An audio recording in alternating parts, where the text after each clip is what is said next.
Samba Arbi lobbi jogiye gotiya ko renna kala kala pour hedra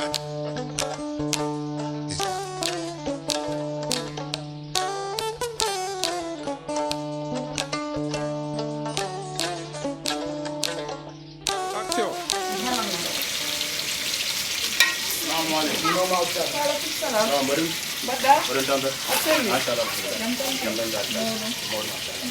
Woni galle Baba Sila e ko lo on ko tolo no da ko jattuno coupé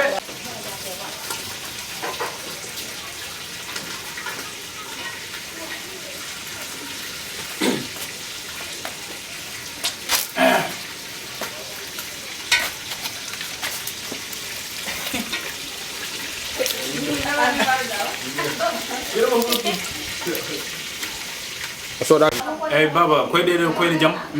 ay mi arno legal he pour yidde yilade oh demare nge ani reedu ma naji nay kadi kam mbiɗa kaskas jeeyɗa kam bottade kam tan jarani kala ñolɗa ɗo kam mi rottante ma kam a yettin asaka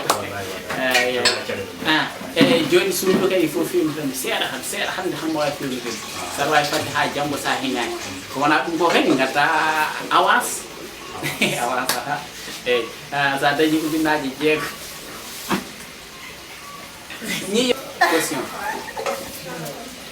caution 6 mois o jiiji made jiwi garan jalbi moteur ça tourne action eyyi tawde ko noon addu caution lebbi jeegom Sali min ko kemnoɓe gallam geeyi wawi o heftana ɗum ɗo hen oɗo min sikkanomo jogori artude hulɓinimo ala mo artu sabu min gañmi tan mo wayano pamɗo jamani ni kalse en yara hammumen aɗa ɓen kam ko bonɗe on kam mi ari mbaɗ wiya ko sukaɓe nde rio moy lol comment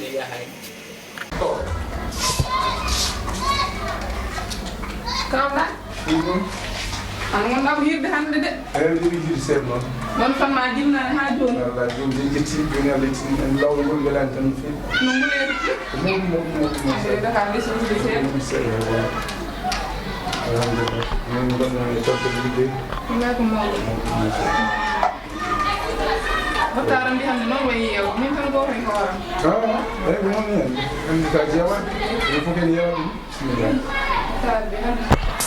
tan coupé jaw coupé Sila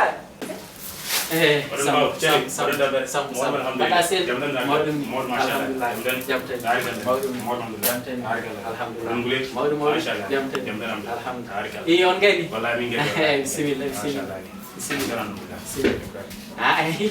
ɗum de waɗi biye o biye dantere Allah assalamu aleykum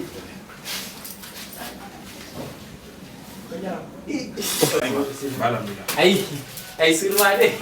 assalamu aleykum wa aleykum salam ko to tawi après mi totti tumo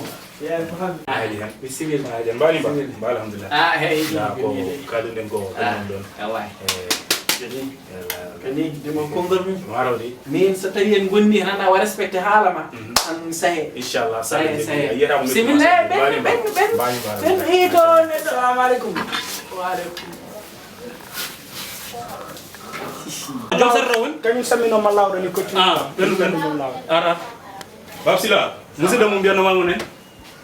no ñalen ko dawno ko dañani arde Sadio nam argay Boubel nam oɗon mbayno yo waɗi hesbiti kare kay heyi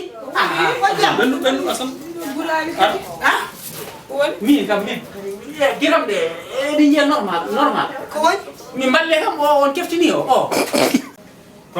baba sen kadira men nandir ko musidɗam Alhasan wiyete ayo o boni fuɗɗi las famde jamanu Alhasan la ɗum kam nene gasa wona taw inde baccoje tan la sen pabu jamanen ay o mo yira kongo ɗuno gallam ko kamɓe nawno ham police galle ma geeji way an boy mara wa wuppude mi an nder an ko gardinɗoma tan o wima ya aɗa naade après o rewa caggal ma kadi o ara bomaɓe gongol kadi hol garɗa wadde ala ɗum ɗon fof heɓɗono ɗum ɗon fof min pawani ko musidɗam comme no mbimami joni joni tan ko Alhasan ene gasa woni ni taw ko ɓiye walla baɗe sabu ko noon jeeɗa wuro o jaabo juuɗe jaabi eyyi ene gasa wonde noon ko jaltuɗo asakal ko jaltuɗo asakal